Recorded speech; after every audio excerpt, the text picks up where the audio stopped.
Salut les aventuriers, on se retrouve pour une vidéo sur l'ENEA type 3.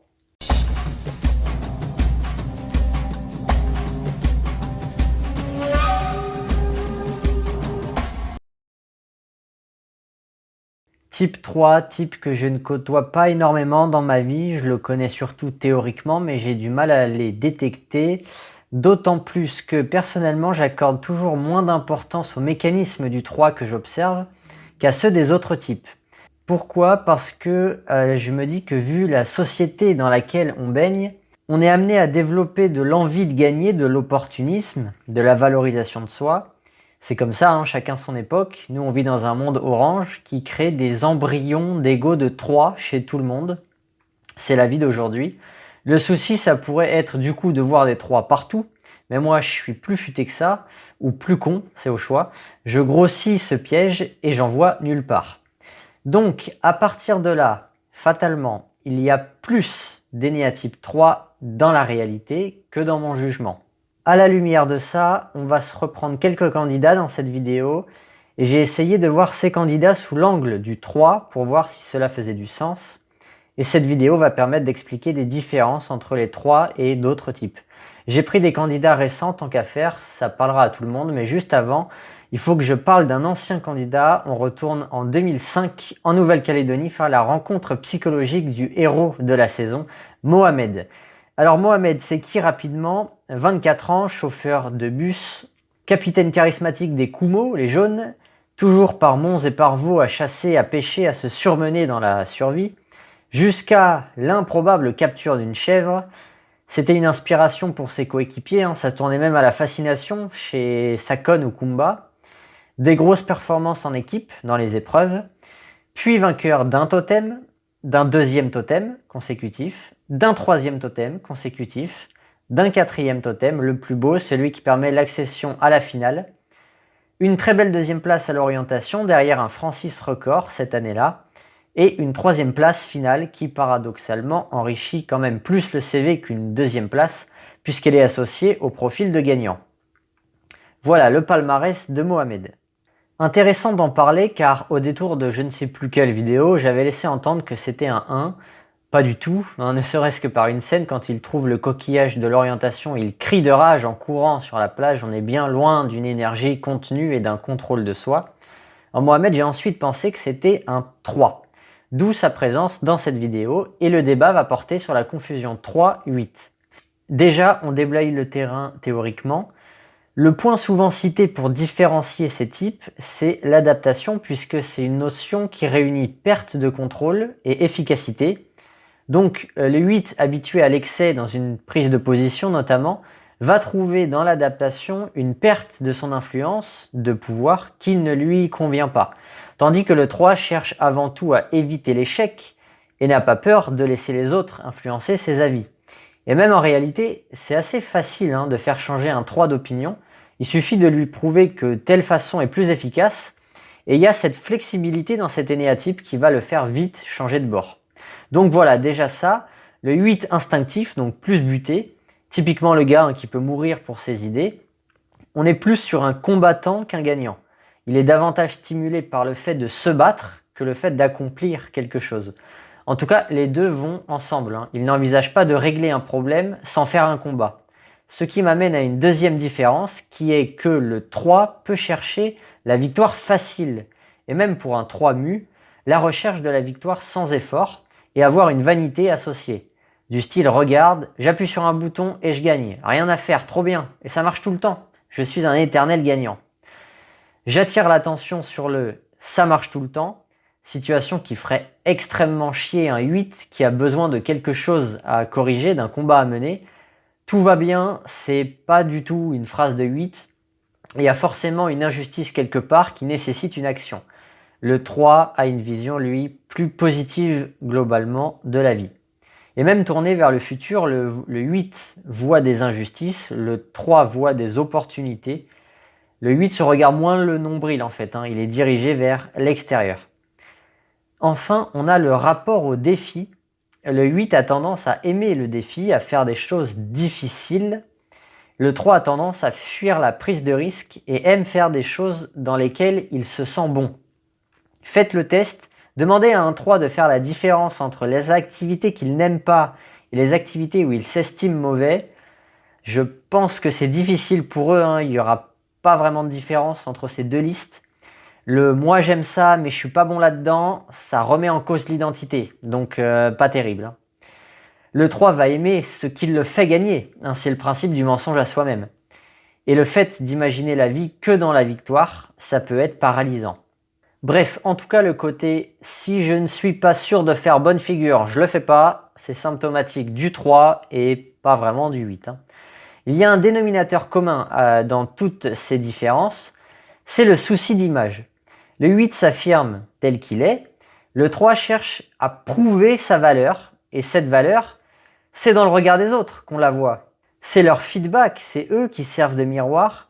Dites-moi qui je suis, dites-le moi. Si vous ne me le dites pas, je vais être obligé de forcer la réponse, parce que là je ne peux pas rester comme ça, hein. Vous voyez pas ce que j'ai fait, regardez mes bonnes notes, mes diplômes, mon titre, mes trophées, mes promotions.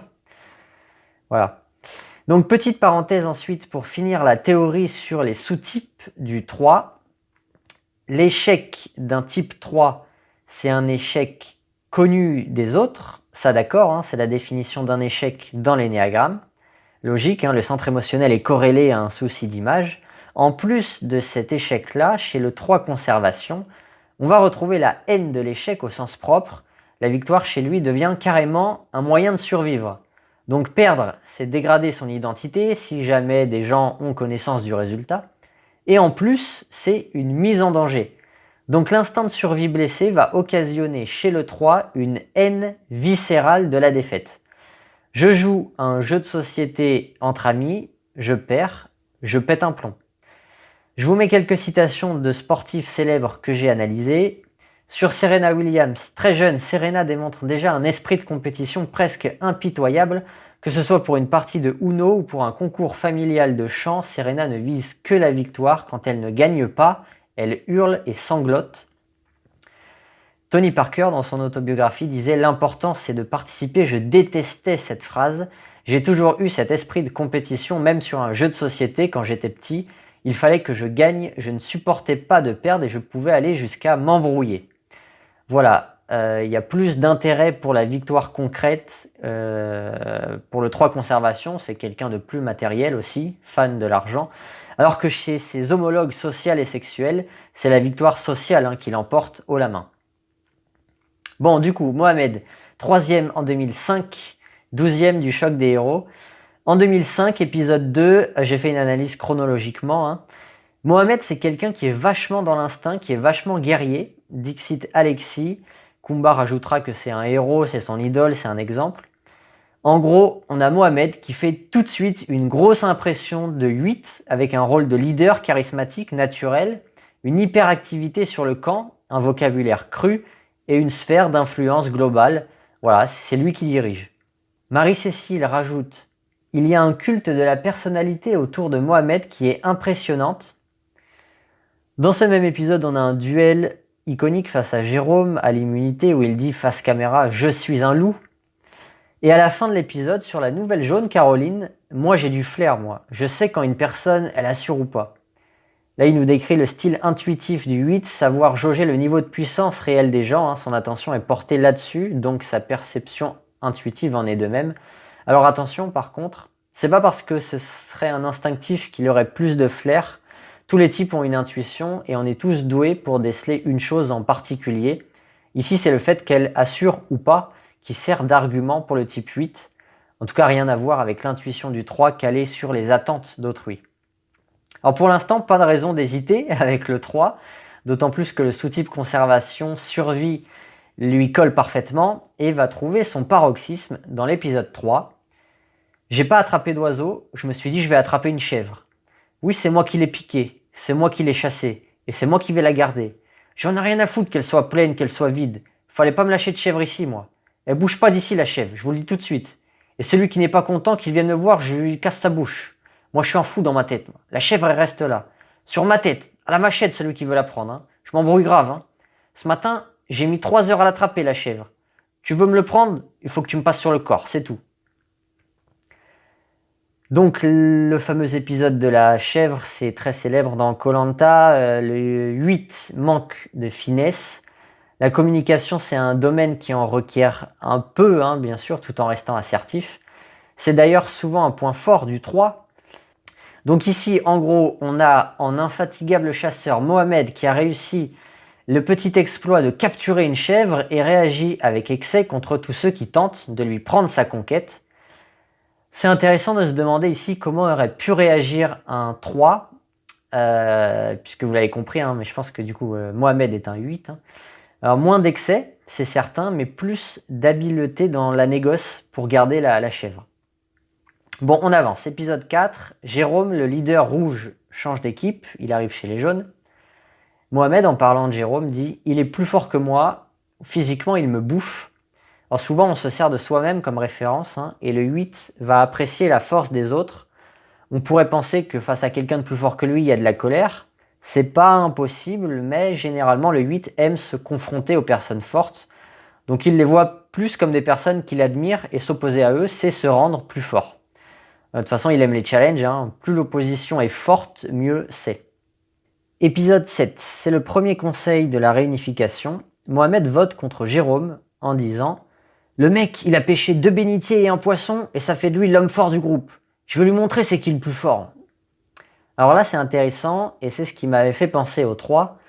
C'est cette logique de prouver des choses. Normalement, le 8 est plus indépendant. Si t'es fort, tant mieux pour toi. Ce qui compte, c'est que moi, je le sois. Alors que le 3 raisonne par opposition aux autres. Ma performance, qu'est-ce qu'elle vaut? Je vais regarder les performances de mes concurrents et je vais comparer pour savoir. Donc là, je dirais que la comparaison lui sert d'appuyer une vengeance, mais c'est sûr que ça fait plus 3 que 8, en théorie. Hein.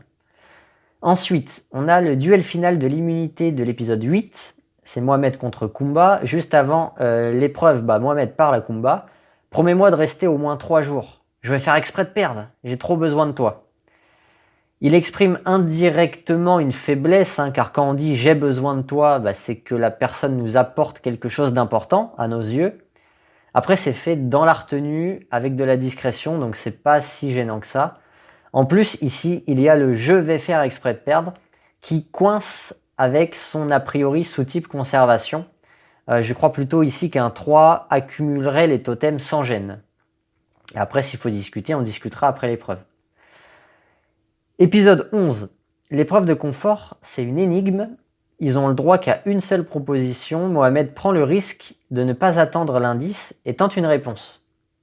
Bon, ici, alors j'aurais pu imaginer un 3 alpha faire la même tentative à cause du problème de précipitation, mais je dirais que ça fait quand même un peu plus 8 et le côté instinctif. Maintenant, on passe à la finale, l'épisode 13. Je n'ai jamais été aussi près d'un but de toute ma vie, un but valable. Ah, alors là par contre, c'est anti-3 comme phrase. La vie d'un 3 est remplie de succès et c'est forcément valable car ça lui dit qui il est. Donc là, clairement pas 3. Clémence nous résume Mohamed. Je dirais que c'est un pilier et qui réconforte tout le monde.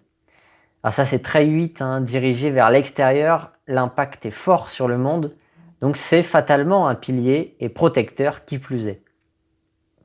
Denis Bronéard nous dit « Pourtant, Mohamed est fragile. Dans le tréfonds de son âme, il doute. Il doute à s'en rendre malade. » Psychologiquement, je dis que ça va moins bien parce qu'on a envie de gagner à ce stade du jeu et on a peur de perdre. Donc ouais, ça c'est dur psychologiquement. Je passe sur les projections de l'ami Bronéard. Le stress face à l'échec, ça peut toucher tout le monde. Je dirais, ça ne me choque pas d'entendre ça à la fin de koh. Même pour un 8, ça reste un type qui aime Orange et qui apprécie les récompenses. Ça, c'est un point commun avec le 3.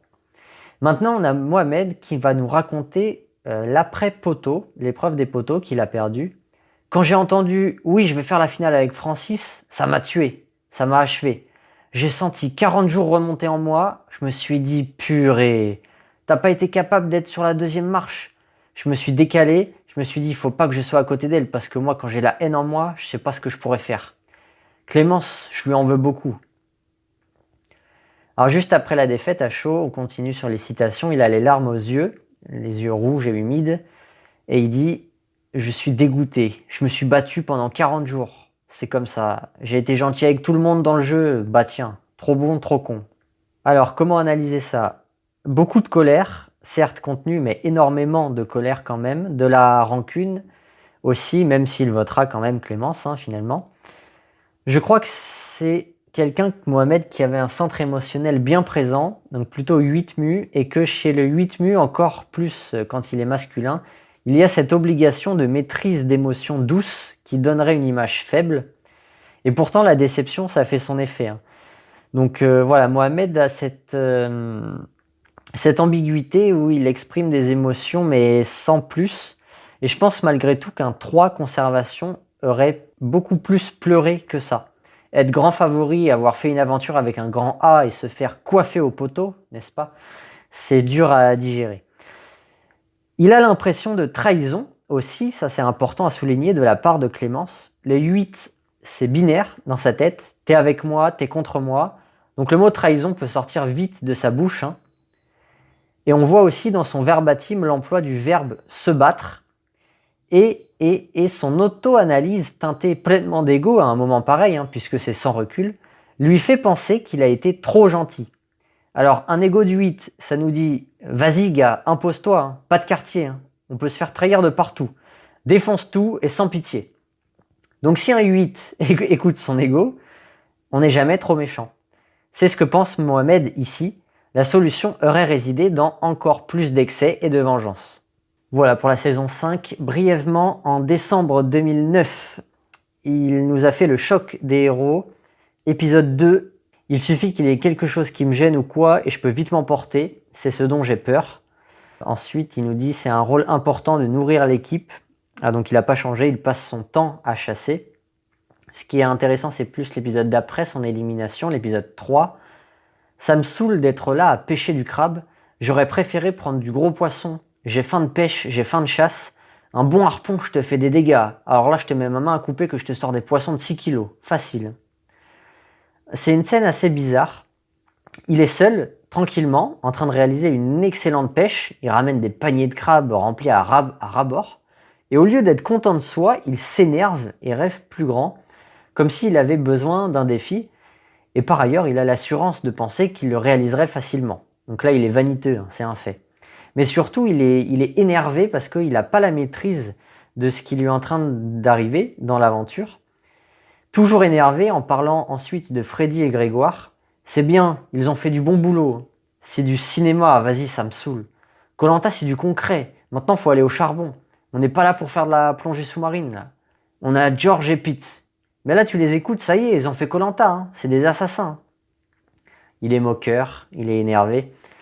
Je ressens un rejet. J'ai l'impression qu'il faut que je me batte là.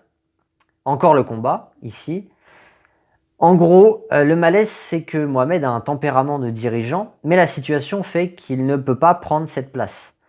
Et avec les larmes aux yeux, pour parler encore une fois de Freddy, il va nous sortir « Ça va être mon ennemi numéro 1, même s'il est dans mon équipe.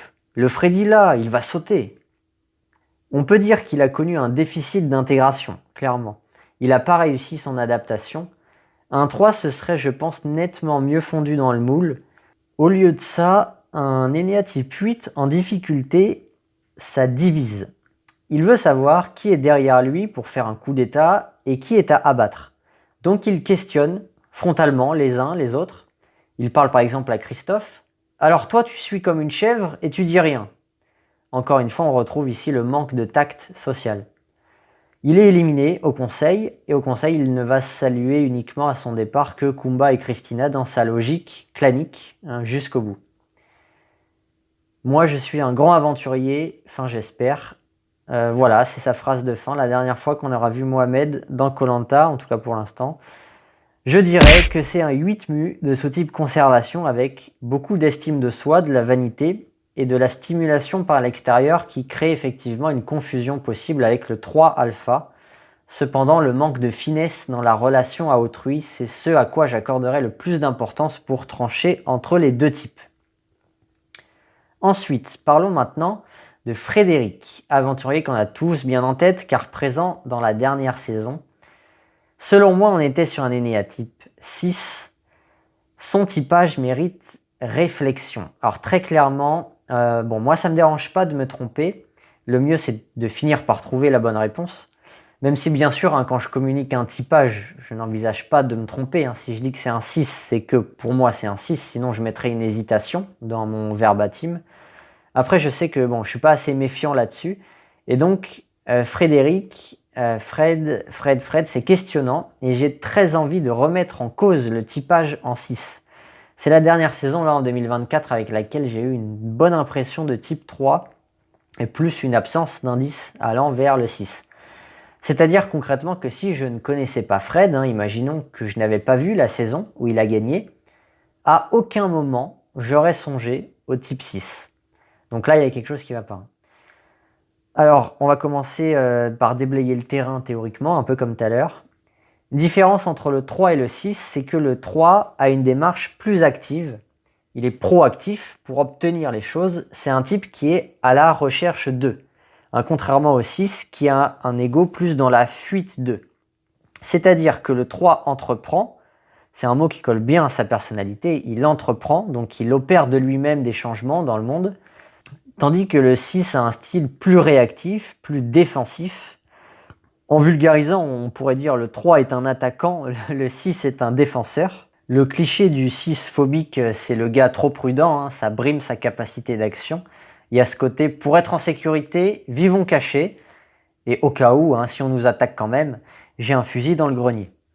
Donc dans Koh-Lanta, le vivons caché, c'est vivons cachés fondus dans un groupe, et le fusil, ce serait un collier d'immunité. Alors le souci dans Koh-Lanta, c'est que la menace est constante. Donc au cas où on nous attaque, ça arrive tout le temps, et l'anticipation négative du type amène la production de stratégies. C'est ce que j'avais dit dans la vidéo, les types de stratèges. Bref, autre différence importante, la plus importante, j'ai appelé ça positif vs négatif. Le type 3, quand tout va bien, a l'émotionnel préféré et arbore bien souvent un sourire. Généralement enthousiaste, le 3 est quelqu'un de très humain qui arrive à mettre à l'aise, à créer de la proximité, il est foncièrement positif et il aime la vie, soi-même et les autres. L'énergie et la dynamique est très positive autour d'un 3. Ça aussi, un mot qui lui convient parfaitement, c'est positif. Il a la confiance dans sa capacité à réussir là où le 6 va douter. Donc ce deuxième point, encore une fois, c'est le plus important car il résume les mécanismes égotiques des types. Je pourrais écrire les équations suivantes. Mensonge plus vanité égale positif, ou peur plus doute égale négatif. Alors pour rappel, la vanité, c'est la satisfaction de soi via ce qu'on a accompli, synonyme de fatuité. Ça prend souvent la forme directe de frime verbale ou comportementale, même si j'ai l'impression que certains, notamment les femmes, je dirais, ça va être plus indirect, plus discret, donc moins flagrant. Dans tous les cas, il y a au moins au minimum une acceptation facile des compliments, car c'est le but, le vaniteux veut l'approbation des autres.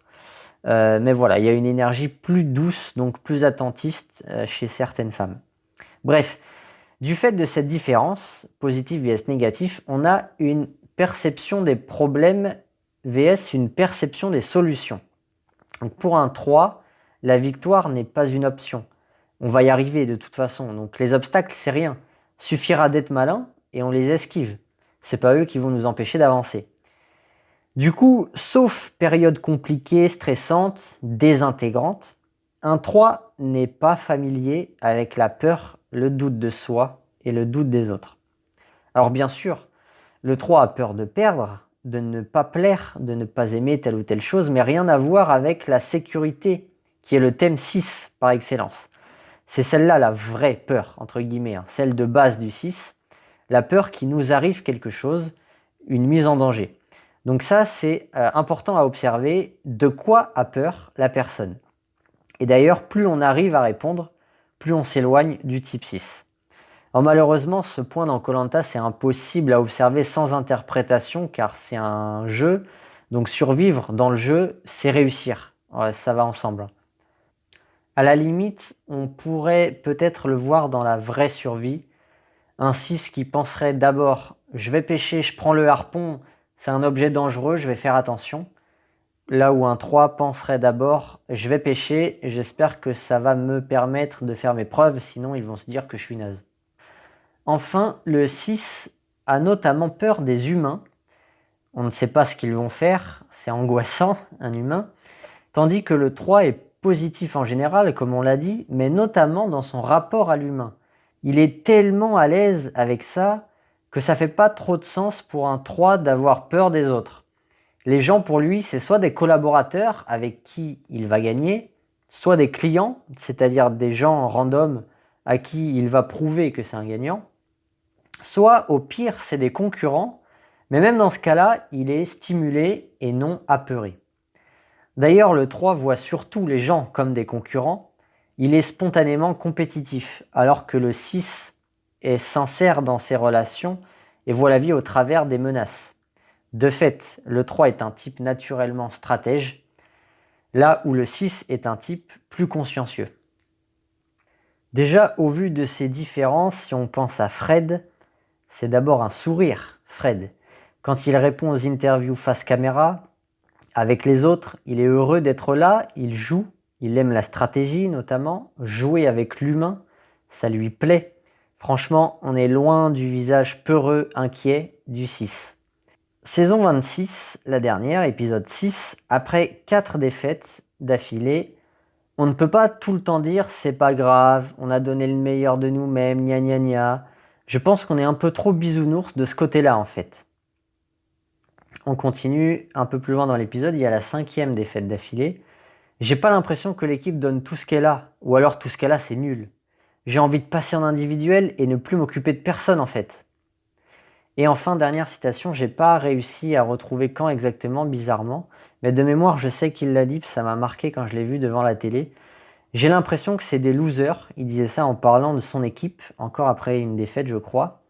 Bref, dans ces citations, il utilise le vocabulaire du 3, et je pense que Fred est motivé par la victoire, et finalement il a ce côté équipe, indéniablement, ça s'était bien senti dans le feu sacré, c'est pour ça que le type 6 se défendait plutôt bien, sauf qu'il voit en fait l'équipe, l'alliance, à mon avis, pas comme une finalité, mais comme un moyen, le moyen de gagner. Rien de mieux qu'être entouré, normal, c'est un jeu social. Et finalement, en observant une série de défaites, ça appuie sur la compulsion et Fred glisse vers la désintégration. Autrement dit, il ne voit plus ses coéquipiers comme des collaborateurs, pour reprendre les mots que j'ai cités tout à l'heure, mais comme des concurrents. C'est ça qu'il exprime en disant « j'ai envie de passer en individuel. Si mon équipe ne m'aide pas à gagner, j'en ai rien à faire d'eux. Bye bye les losers ». C'est pour ça qu'on dit que les 3 peuvent être durs, voire impitoyables. Ils jugent sur les actes. À un moment donné, il faut un résultat, quoi. Donc, on continue un peu à l'épisode 9. Je suis revenu en partie pour faire mieux que la première fois en individuel. Il dit ça à un conseil, il répond à Denis. La question parlait des épreuves, donc ça aussi, ça sied bien au 3 hein, qui aime fonctionner en cochant des cases. Il adore se fixer des objectifs. Ensuite, et pour finir, on va pas lister toutes ces stratégies, c'est net, hein, c'est évident, c'est un stratège. C'est naturel de l'être pour un 3 mu. On va citer celle-là, c'était le dernier épisode, la finale. On termine les poteaux, on a la chance incroyable d'avoir un dernier move à faire pour éventuellement gagner, et je pense que c'est le moment où il faut vraiment le plus penser à soi et penser à ses chances de victoire. La sémantique ressort encore la vision de l'opportunité et la victoire. Sa citation fait le pont entre les deux. Donc, je céderai volontiers et facilement vers le type 3 pour Fred. Bien sûr, c'était trouvable déjà avec la saison 24 du Talisman, notamment avec le choix de Tania, qui laisse Nicolas, son acolyte, sur la touche, même si je continue de penser qu'un 6 aurait pu faire ce choix également. J'espère ne pas surestimer la capacité stratégique des 6. Peut-être que des 6 qui regardent la vidéo peuvent témoigner en commentaire. Imaginez, vous gagnez les poteaux et vous avez le choix entre un pote allié qui risque de vous chipper la victoire et une autre personne de qui vous êtes moins proche mais face à qui vous êtes favori. Est-ce que vous vous sentez capable de choisir cette dernière ou pas ? En tout cas, Fred, ça ne change rien au fait qu'il est plutôt intégré. Les passions et fixations du type sont loin d'être flagrantes et aucun vrai exemple d'ailleurs de bascule du centre émotionnel. Enfin, Megan. Je sais que plusieurs personnes, j'ai vu ça sur ma chaîne, la typé en 3. Et oui, je pense que vous avez raison. Alors moi, je voyais un peu de 6 quand même à cause de plein de réflexions axées sur le collectif. Elle a un esprit d'équipe et elle est restée attachée au rouge pendant toute l'aventure, comme quand elle nous dit à l'épisode 12 « Perdre Jean maintenant, ce serait vraiment pas possible pour nous. On veut vraiment aller jusqu'au bout avec lui, on veut vraiment le voir sur les poteaux. » On dirait une projection. Mais bon, si je reprends les différences 3-6, maintenant on va être calé là-dessus. C'est vrai qu'elle a été plutôt réactive, les stratégies venaient à elle. Elle s'est retrouvée au milieu de l'échiquier avec d'un côté les rouges, de l'autre les jaunes plus Meissa. Bon, ça je sais pas trop l'expliquer, si ce n'est de dire qu'il doit y avoir des 3 quand même qui ont des fortes répressions de l'instinctif, qui sont de fait plus attentistes que d'autres, ou qui sont trop heureux d'échouer, ça rejoint ce que j'ai dit en tout début de vidéo. Envisager la vie que dans la victoire, ça peut être paralysant. Ça donne des 3 moins actifs, ou actifs que dans certains domaines, ceux où ils assurent. En revanche, si je prends le deuxième point, positif et négatif, c'est net. Megan, au regard de plusieurs interviews que j'ai lues à droite à gauche, elle n'imaginait pas que Amri va défendre Océane au premier conseil de la réunification, donc pas assez suspicieuse, même si pour le coup, c'est vrai que ça devait être quand même difficile à imaginer pour eux. Mais ensuite, les exemples d'après sont plus importants. Elle pense que si elle ne sortait pas au conseil où elle est sortie, à l'épisode 12, elle allait à l'orientation. Alors ça, c'est une vision très positive de son futur. On est quand même, je le rappelle, dans Koh-Lanta où on ne sait jamais, tout peut arriver. En parlant aussi de l'épreuve d'immunité de l'épisode 10, j'ai bien aimé le coup de pression, que ce soit une épreuve éliminatoire, mais je ne me voyais pas partir sur l'épreuve. Faut arriver à se calmer, et même si ça prend du temps, au bout d'un moment, on y arrive. Elle aime la pression, elle est à l'aise avec les enjeux, pas comme un 6 pour qui le stress grandit la peur du futur, et en plus, elle n'envisage pas d'être éliminée. Elle a confiance. À l'épisode d'après, on a un peu le même exemple où elle est en binôme avec Jean. En pleine épreuve d'immunité, Jean lui dit « T'as toujours le sourire, c'est incroyable. Je nous vois avec l'immunité, c'est pour ça. » Donc ouais, indéniablement, elle a la positivité du type. Là, sur ce dernier exemple, elle se voit carrément gagner avant de gagner. Ça fait vraiment très très 3.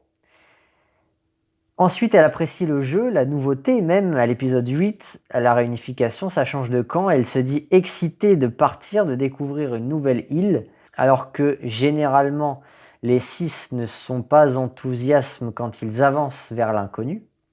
Elle dit aussi avoir apprécié toute la partie stratégique du jeu et son double jeu, son rôle dans toute cette partie stratégique. À l'épisode des binômes, elle nous disait face caméra, on s'est tapé dans la main à la fin de la discussion avec Meissa en se disant qu'on orienterait nos votes contre Aurélien et Sébastien. C'est pas du tout ce que je compte faire. Et effectivement, au conseil, elle mettra l'un de ses 2 votes sur le duo Pauline-Meissa.